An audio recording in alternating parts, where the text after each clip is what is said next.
Okay, Alexander, we have had a call between Biden and China's Xi Jinping, and I've read the White House readout, which was short.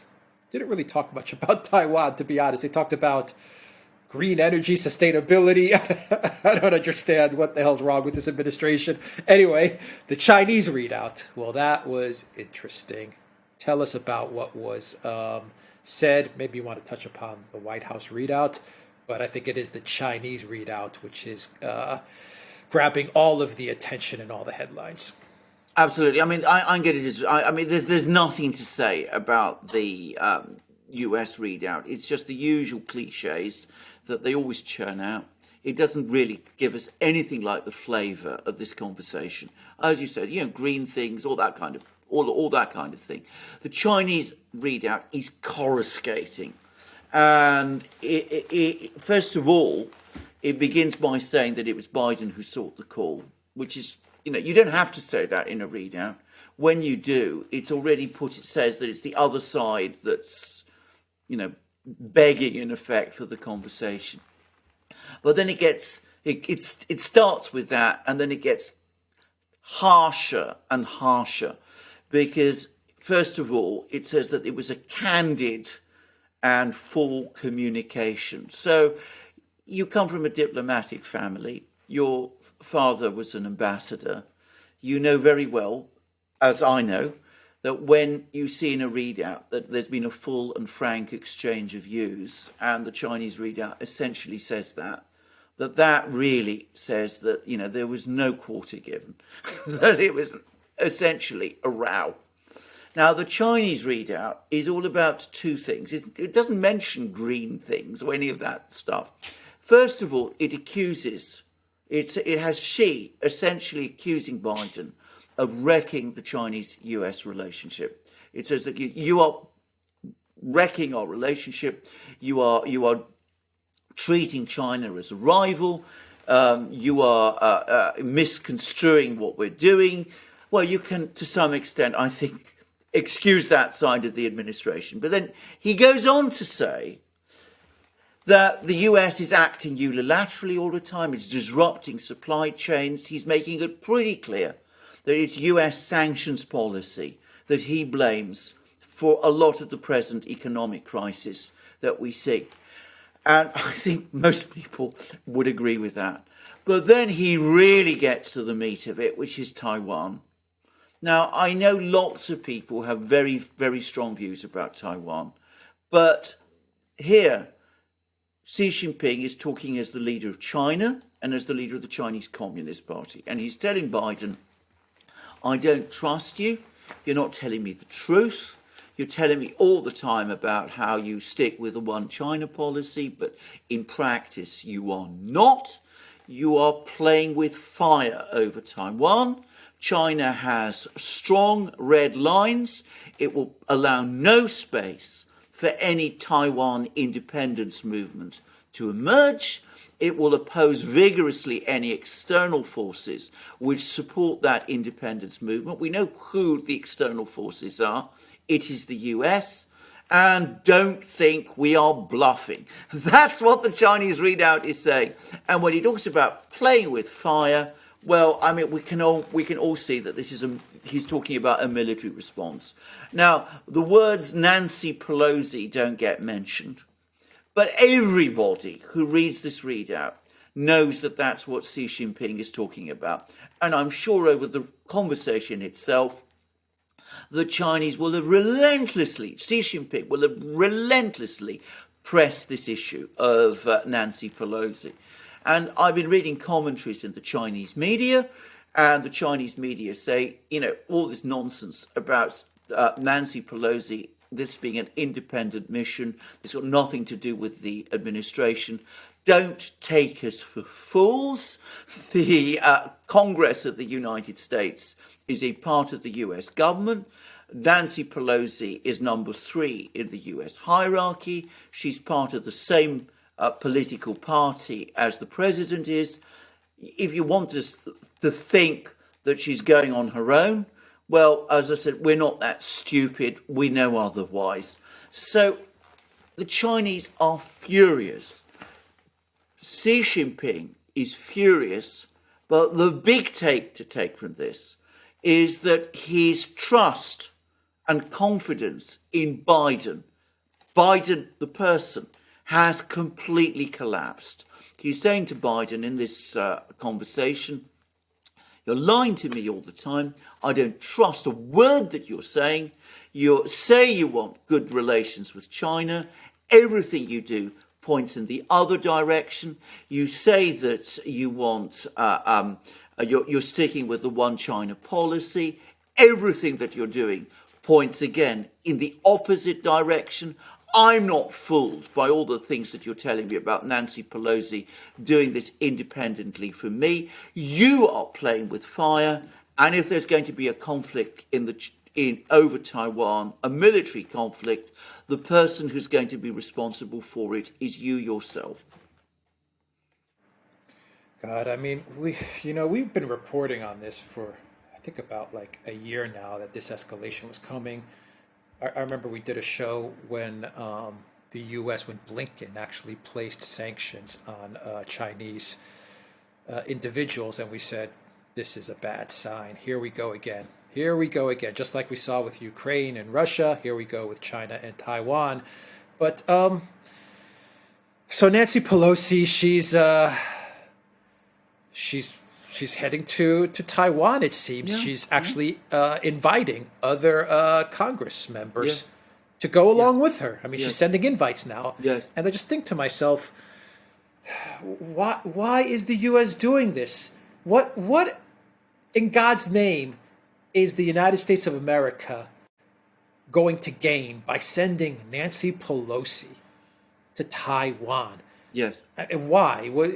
Is this some sort of, really important national security trip that has to be taken by Nancy Pelosi at this time? Is Nancy Pelosi the great negotiator? Is she going to come back with some incredible business or trade deal? Is she going to scare the Chinese to give up their one China policy just by her presence in Taipei? I mean, what in God's name is the Biden White House doing? Because right now, all options are bad. If Nancy Pelosi goes, we're going to get some sort of smash. I don't know what it's going to be. Maybe it's military, maybe it's not, maybe it's something else, but we're there.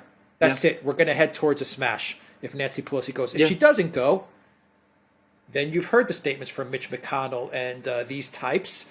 They're saying if Pelosi doesn't go, then we lose. We look weak, and we can't have any of this. So, all options are bad. How in God's name does this White House come up with these schemes? Well, absolutely. I mean, it does. It beggars belief. And bear in mind, all this at a time of economic crisis and of a war in Europe, in Ukraine, which is going badly wrong. Now, can I just say, and it's important to stress this, I know a lot of people who watch us have sympathy for Taiwan. But a year and a half ago, before the administration came in, the situation with Taiwan was stable. I mean, Taiwan was, to all intents and purposes, running itself. It wasn't particularly friendly with China. The Chinese were showing no interest at that time in, taking action against Taiwan. It was a situation that was unresolved, but it was stable. What this administration has done is that it's destabilized it. It's created tensions over Taiwan at a time where they're absolutely not needed, when China wasn't looking to create a crisis over Taiwan, and when the situation in Taiwan itself was also actually fairly stable. So they have created a crisis where none was needed. If there is a crisis over Taiwan, if there is a war over Taiwan, the one thing one can say definitely is that the people who will lose most, and most immediately, are the people in Taiwan. So just as, standing by Ukraine has been a disaster for Ukraine, standing by Taiwan is going to be a disaster for Taiwan. And it wasn't needed. It didn't need to happen. Why has it happened?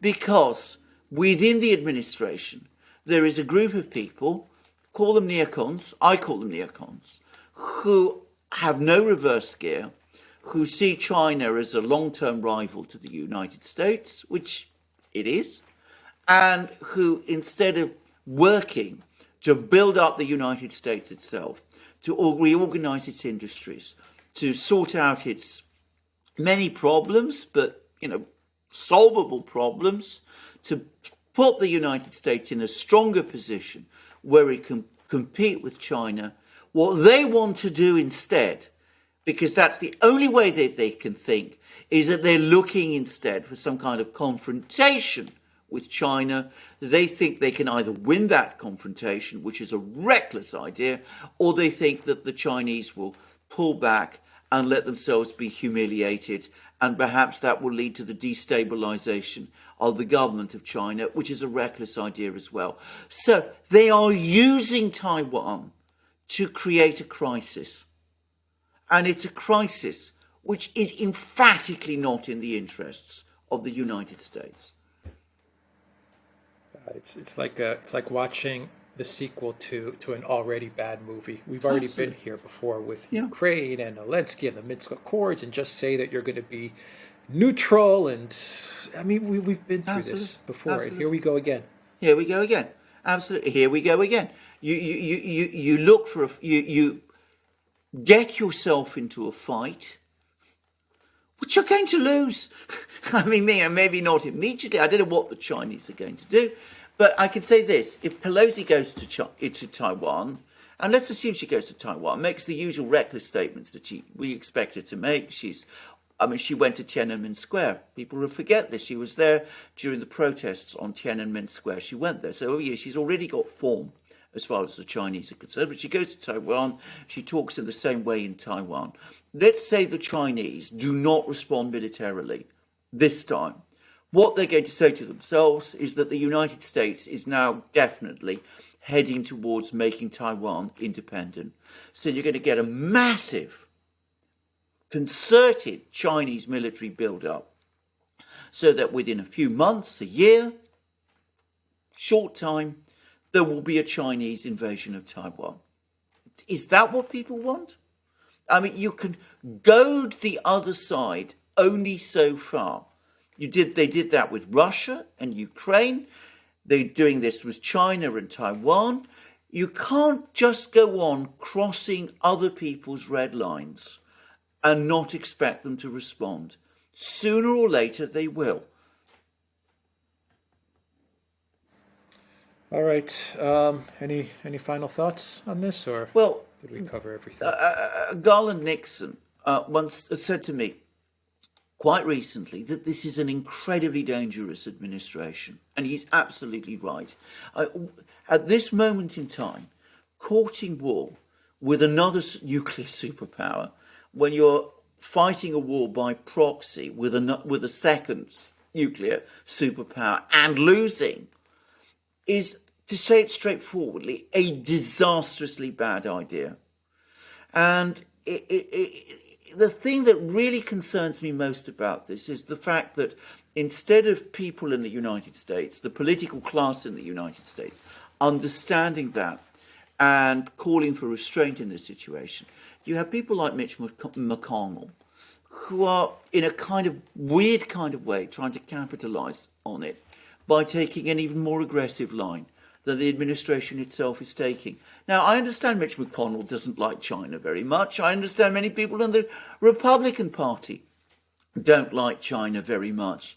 But do you want a war with China now? That is the question that people should be asking themselves. Is this the right moment for an armed conflict over Taiwan? And note that at the same time as all of this is going on, Kim Jong-un in North Korea is also making noises. He's also talking about the possibility of war in the Korean Peninsula too? Is he perhaps looking at the situation between China and the United States? Is he saying to himself, things are going my way? The Russians are now opening up to me. They're asking for construction workers to help build up the Donbass. I'm going to start getting economic aid. The Chinese will support me. Does that mean this is my opportunity to strike south? You've got to think of these things. If you are a responsible president, you've got to think of these things. You've got to calculate. You've got to act in a controlled fashion. You've got to pick, if you're going to have fights, make sure that you pick them well. This administration just picks fights without giving any thought to whether they're either timely in terms of the United States or whether the United States can win them. And I have to say, it is the most dangerous administration I can ever remember. Yeah. And the key word is that they pick fights. They pick fights. They're the ones that create the fights. Exactly. Exactly. All right. The Duran.locals.com. Go to the Duran shop, 10% off. Use the code GOOD DAY. Take care.